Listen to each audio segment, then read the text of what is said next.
भगवते वासुदेवाय। प्रिय मित्रों, पवित्र पथ पर एक बार फिर आपका हार्दिक स्वागत है। पिछले श्लोकों में हमने देखा कि धृतराष्ट्र का मोह और दुर्योधन का डर कैसे धीरे धीरे सामने आने लगता है। गीता हमें दुर्योधन के मन की और गहराई में ले जाती है। दुर्योधन अपने गुरु द्रोणाचार्य से कहता है, हे आचार्य, पांडु पुत्रों की इस विशाल सेना को देखिए, जो आपके ही बुद्धिमान शिष्य द्रुपद के पुत्र धृष्टद्युम्न द्वारा सुव्यवस्थित की गई है। यह केवल सूचना नहीं है, यह एक छुपी हुई व्यथा, एक डर से भरा हुआ संकेत है। ध्यान दीजिए मित्रों, दुर्योधन हे आचार्य कहकर सम्मान दिखाता है, लेकिन उसके शब्दों में शांति नहीं, चिंता छुपी हुई है। वह गुरु को यह याद दिला रहा है कि जिस सेना के सामने हम खड़े हैं, उसे तैयार करने वाला आपका ही शिष्य है।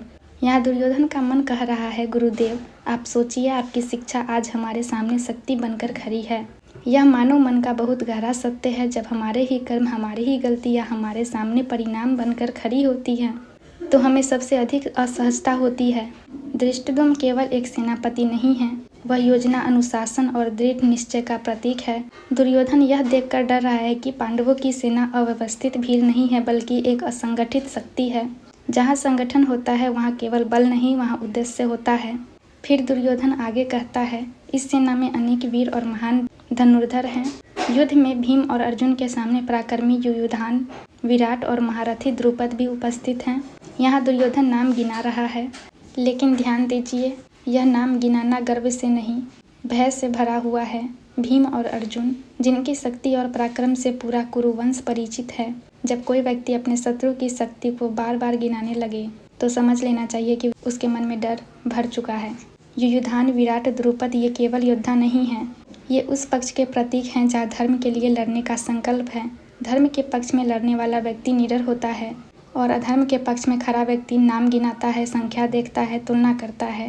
दुर्योधन यहाँ एक और बात अनजाने में स्वीकार कर लेता है, पांडवों की सेना केवल संख्या में नहीं, गुणवत्ता में भी श्रेष्ठ है। आज के जीवन में भी यही होता है। जब कोई संगठन, कोई परिवार, कोई व्यक्ति सही मूल्यों पर खड़ा होता है, तो उसे अधिक शोर नहीं करना पड़ता। लेकिन जो गलत रास्ते पर होता है, वह बार बार खुद को और दूसरों को समझाने की कोशिश करता है। गीता यहाँ हमें एक बहुत गहरा संदेश देती है। धर्म को दिखावे की आवश्यकता नहीं होती, अधर्म हमेशा प्रमाण ढूंढता है। दुर्योधन गुरु के सामने शत्रु की शक्ति का वर्णन इसलिए कर रहा है, ताकि गुरु के मन में भय डाले, गुरु को अपने पक्ष में और झुकाएं और अपने डर को शब्दों में बांट सके। जब व्यक्ति भीतर से कमजोर होता है, तो वह बाहर समर्थन ढूंढता है।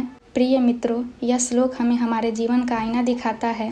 जब हम सच से डरते हैं, परिणाम से घबराते हैं, या जानते हुए भी गलत रास्ते पर होते हैं, तो हम भी दुर्योधन की तरह नाम गिनाने लगते हैं, तर्क खोजने लगते हैं और सहारा ढूंढते हैं। लेकिन गीता कहती है, जिसके साथ धर्म होता है उसे डर नहीं होता, और जो डरता है वह स्वयं जानता है कि वह धर्म के विपरीत खड़ा है।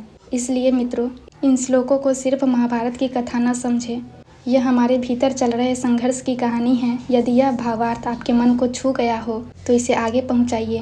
ज्ञान बांटना भी एक पुण्य है। लाइक, शेयर, सब्सक्राइब कीजिए।